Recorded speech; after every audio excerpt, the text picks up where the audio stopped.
किस्से कहानियां किसे पसंद नहीं होती।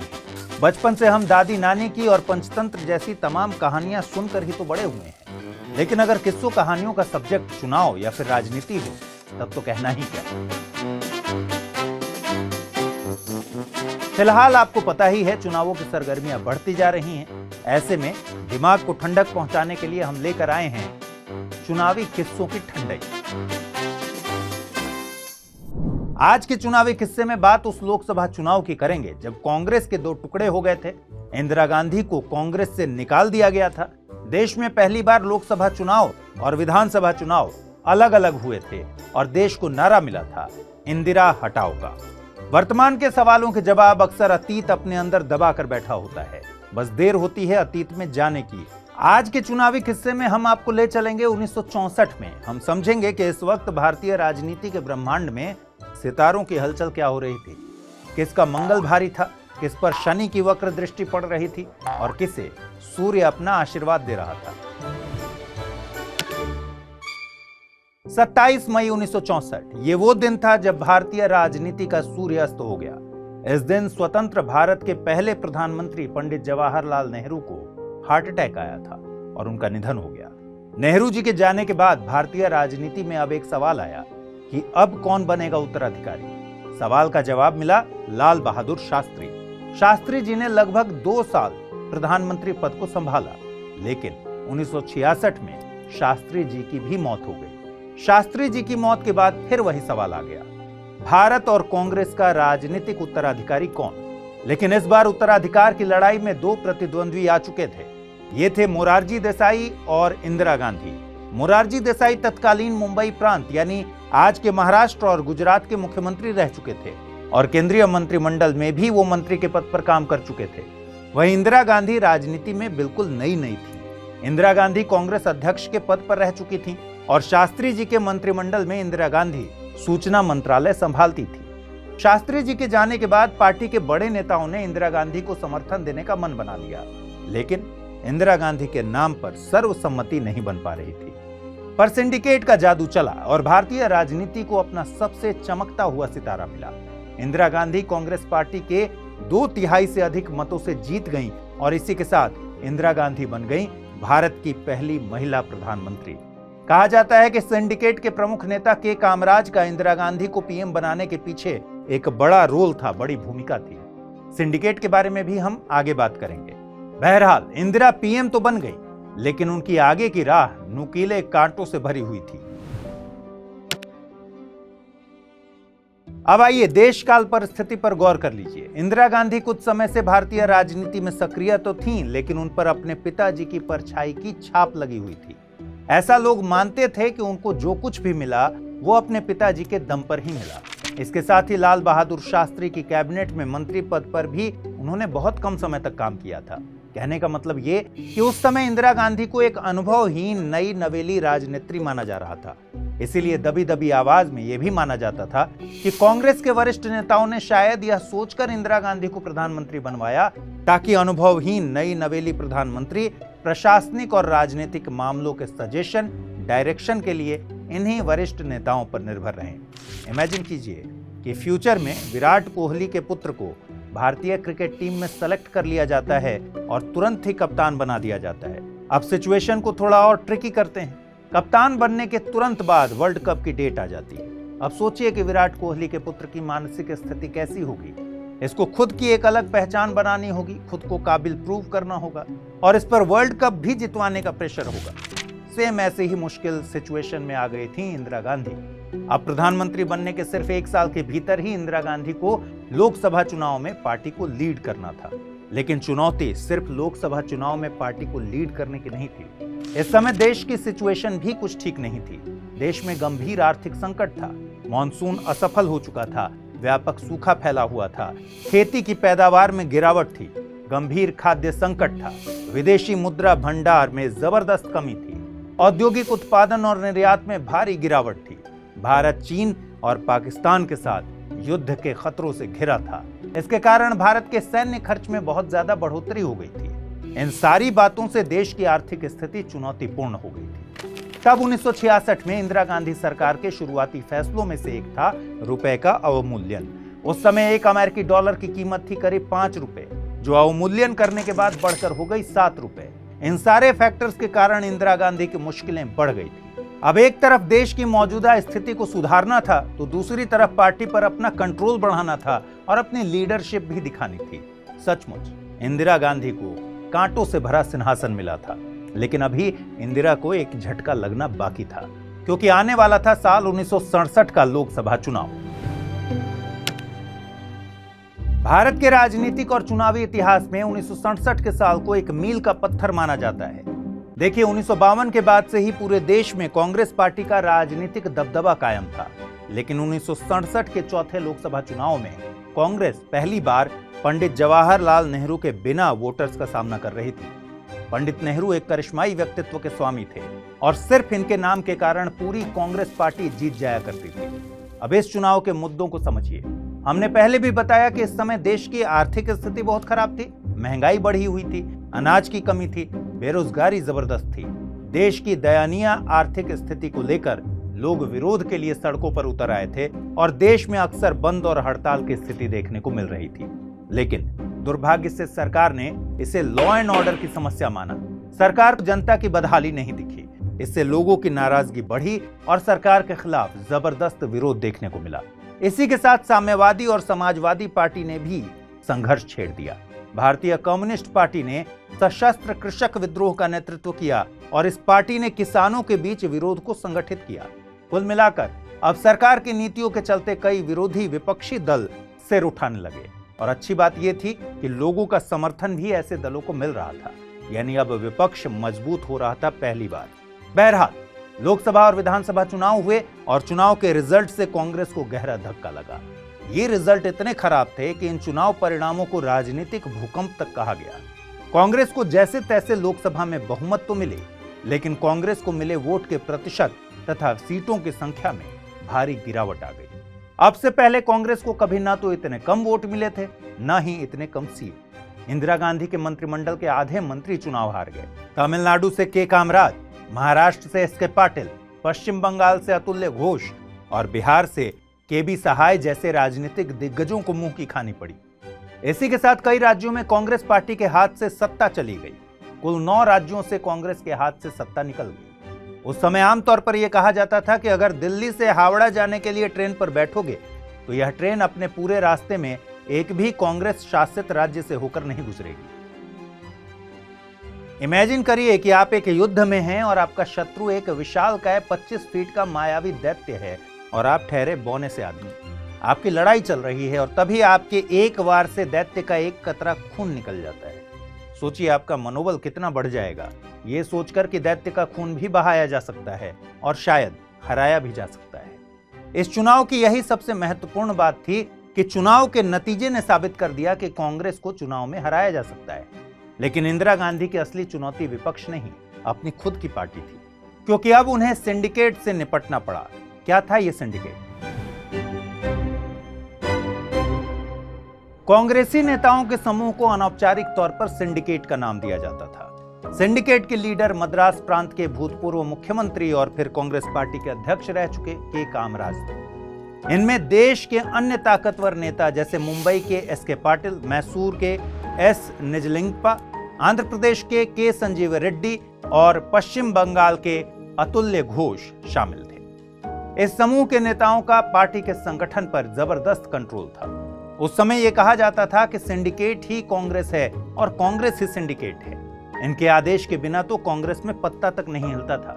सिंडिकेट इतना ताकतवर था कि लाल बहादुर शास्त्री और उनके बाद इंदिरा गांधी दोनों ही सिंडिकेट की सहायता से ही प्रधानमंत्री के पद पर बैठे थे। एक प्रकार से सिंडिकेट किंग मेकर की भूमिका निभा रहा था। अब सोचिए कि किंग मेकर ने जिस प्यादे को राजा की कुर्सी पर बैठाया हो, वही राजा किंग मेकर के पर उतरने लग जाए तो क्या होगा? ऐसा ही यहां भी हो रहा था। सिंडिकेट के नेताओं को उम्मीद थी कि इंदिरा गांधी एक गूंगी गुड़िया उनकी ही सलाहों पर काम करेंगी, लेकिन इंदिरा गांधी तो इंदिरा गांधी थी।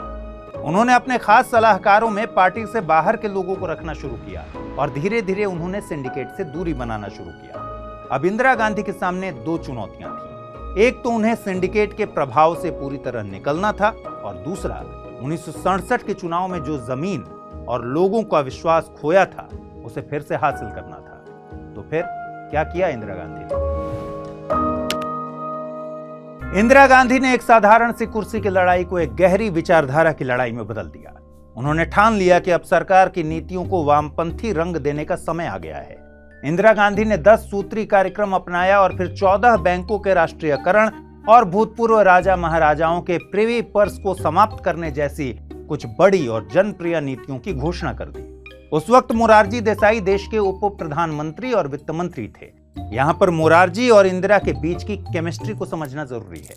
दरअसल जिस समय के कामराज ने सिंडिकेट की सलाह पर इंदिरा गांधी को प्रधानमंत्री बनाए जाने की घोषणा की थी, तब मोरारजी भी प्रधानमंत्री की दौड़ में शामिल थे। जब वो किसी भी तरह नहीं माने तो पार्टी ने इस मुद्दे पर चुनाव करवाया और इंदिरा गांधी ने भारी वोट से बाजी मार ली। 1967 में इंदिरा गांधी के प्रधानमंत्री बनने पर मोरारजी को उप प्रधानमंत्री और गृह मंत्री बनाया गया, लेकिन वो इस बात को लेकर बड़े कुंठित थे कि वरिष्ठ कांग्रेस नेता होने पर भी उनके बजाय इंदिरा गांधी को प्रधानमंत्री क्यों बनाया गया। यही कारण है कि इंदिरा गांधी द्वारा किए जाने वाले क्रांतिकारी सुधारों में मोरारजी निरंतर अड़ंगा डालते रहते थे। खैर, वापस आते हैं कहानी पर।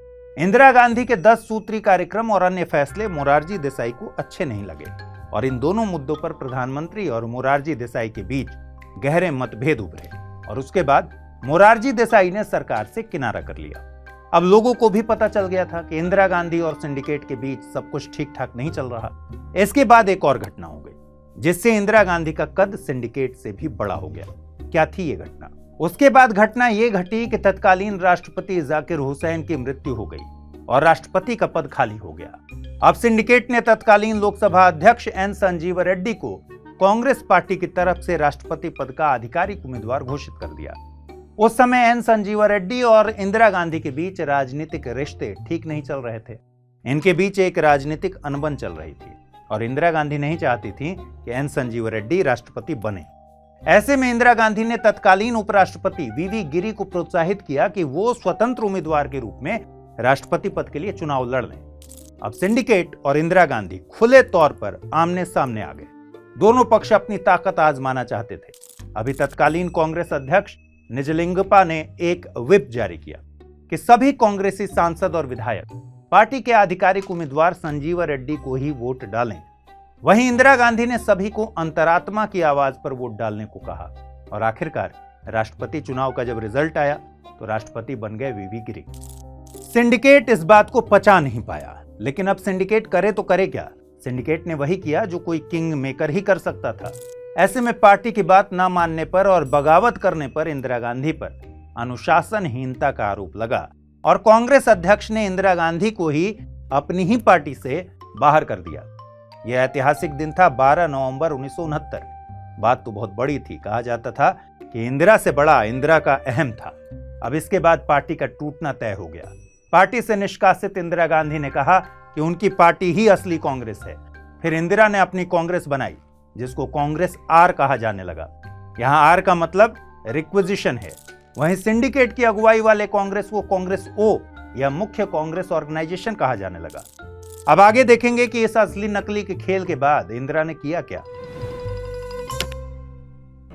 केंद्र में इंदिरा की सरकार थी। इंदिरा अपनी ही पार्टी से बगावत कर चुकी थी। कांग्रेस के 2 टुकड़े हो चुके थे। अब अगले लोकसभा चुनाव के लिए महज 14 महीने का वक्त बचा था। इंदिरा को खुद की अलग पहचान भी बनानी थी और देश की आर्थिक, सामाजिक और राजनीतिक चुनौतियों का सामना भी करना था। इंदिरा की कांग्रेस आर पार्टी नए सिरे से बहुमत हासिल करके अपने प्रगतिशील सुधारों को लागू करना चाहती थी। ये वो सुधार थे जिन्हें सिंडिकेट की वजह से इंदिरा अब तक लागू नहीं कर पाई थी। इसलिए 1971 का चुनाव एकमात्र ऐसा मौका था जिसमें इंदिरा वो सब हासिल कर सकती थी जिसकी अभी हमने बात की, और इंदिरा ये मौका हाथ से चूकना नहीं चाहती थी। इंदिरा गांधी हर हाल में ये चुनाव जीतना चाहती थी। इसलिए इंदिरा ने एक एक कर ऐसा रणनीतिक पैंतरा चला जिससे सारे के सारे दुश्मन एक झटके में धाराशायी हो गए। और ये पैंतरा था वक्त से पहले चुनावों में जाने का फैसला। वक्त से पहले चुनावों में जाने के फैसले से तय हो गया कि अब लोकसभा और राज्यों के विधानसभा चुनाव साथ साथ नहीं हो सकते। इतिहासकार रामचंद्र गुहा अपनी किताब इंडिया आफ्टर नेहरू में लिखते हैं कि समय से पहले आम चुनाव करवाकर प्रधानमंत्री ने बड़ी चतुराई से अपने आप को विधानसभा चुनावों से अलग कर लिया था। देखिए, दोनों चुनाव के मुद्दे अलग अलग होते हैं। दोनों चुनाव साथ साथ होने की स्थिति में इंपॉर्टेंट राष्ट्रीय मुद्दों को जाति और धर्म की भावना प्रभावित कर देती थी और 1967 के चुनावों में कांग्रेस को इससे बहुत नुकसान भी हुआ था। खासतौर पर तमिलनाडु, केरल, महाराष्ट्र और उड़ीसा जैसे राज्यों में स्थानीय मुद्दों ने बहुत असर डाला था। लेकिन इंदिरा वो शख्सियत थीं जो सिर्फ समस्या का समाधान नहीं करती थी, बल्कि समस्या को जड़ से ही खत्म कर देती थी। इसलिए इस बार इंदिरा गांधी ने तय किया कि पहले लोकसभा चुनाव करवाकर वो इन दोनों ही मुद्दों को अलग कर देंगी और जनता से राष्ट्रीय मुद्दों के आधार पर सीधा समर्थन मांगेंगी। लेकिन अब इंदिरा को हराने के लिए पूरा विपक्ष एक हो गया और बन गया था एक महागठबंधन। इतिहास अपने आप को दोहराता है। आज की पॉलिटिकल सिचुएशन आपको जरूर पता होगी। आज बीजेपी एक बहुत मजबूत पार्टी है और लगातार मजबूत होते जा रही है। बीजेपी के वर्चस्व को चुनौती देने के लिए सभी विपक्षी दलों ने एक इंडिया, जो कि अब इंडी रह गया है, इस नाम से महागठबंधन भी बनाया। इसमें कई विरोधी विचारधारा वाले दल भी साथ आए। फैजल खान की तरह इनके लाइफ का एक कई मकसद है, साम दाम दंड भेद कैसे भी करके बीजेपी को हराना। लेकिन ऐसा पहली बार नहीं हुआ है। 1971 में भी देश महागठबंधन की राजनीति देख चुका है।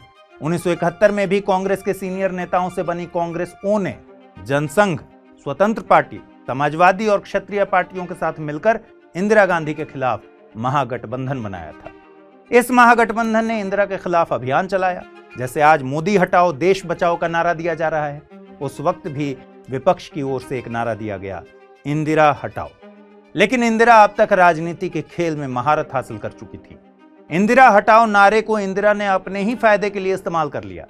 इंदिरा हटाओ के नारे के जवाब में इंदिरा गांधी ने कहा कि वे कहते हैं इंदिरा हटाओ, हम कहते हैं गरीबी हटाओ। बस फिर क्या था, जैसे कभी हिमेश रेशमिया का गाना हिट होता था, वैसे ही कांग्रेस का गरीबी हटाओ का नारा जनता में हिट हो गया। इस नारे के जरिए कांग्रेस ने खुद को प्रगतिशील बताया, जबकि विपक्ष को प्रतिक्रियावादी ताकतों का गठजोड़ बताया गया। चुनाव में इंदिरा गांधी को टारगेट करने से विपक्ष को फायदे के बजाय नुकसान हो गया। दिसंबर 1970 में लोकसभा भंग होने के बाद से चुनाव तक इंदिरा ने 10 हफ्ते में 58,000 किलोमीटर से ज्यादा की यात्रा की। इस दौरान उन्होंने 300 से ज्यादा चुनावी रैलियों को संबोधित किया। करीब 2 करोड़ लोगों ने उनका भाषण सुना। ऐसा कहा जाता है कि उस दौर में इंदिरा का कद लोकप्रियता के आधार पर पंडित जवाहरलाल नेहरू के बराबर पहुंचने लगा था। अब होते हैं 1971 के लोकसभा चुनाव और जब नतीजे सामने आए तो इंदिरा गांधी के चेहरे पर मुस्कान थी और महागठबंधन ने अपना सर पकड़ लिया था। कुल 518 सीटों में से कांग्रेस आर को 352 सीटों पर जीत हासिल हुई, जबकि दूसरे नंबर पर आने वाली सीपीएम को महज 25 सीटें मिली। एक और वामपंथी पार्टी सीपीआई को 23 सीटें मिली और जनसंघ को 22 सीटों पर जीत। वहीं विपक्षी गठबंधन में सबसे ज्यादा 238 सीटों पर चुनाव लड़ने वाली कांग्रेस ओ को महज 16 सीटों से संतोष करना पड़ा। इन नतीजों से यह साफ हो गया कि जनता ने पुरानी सोच वाली ओल्ड कांग्रेस को पूरी तरह से नो बोल दिया है। जीत के भारी अंतर ने यह भी दिखाया कि इंदिरा गांधी की कांग्रेस ही 100% शुद्ध कांग्रेस है। इस चुनाव के नतीजों के चलते पूरे देश ने स्वीकार कर लिया कि यह शानदार जीत केवल एक ही व्यक्ति की जीत थी और वो शख्सियत थी इंदिरा गांधी। आज के चुनावी किस्से कहानियों में बस इतना ही। कमेंट करके बताइएगा कि ये किस्सा आपको कैसा लगा और आप आगे कौन सा किस्सा, कौन सी कहानी सुनना पसंद करेंगे। नमस्कार।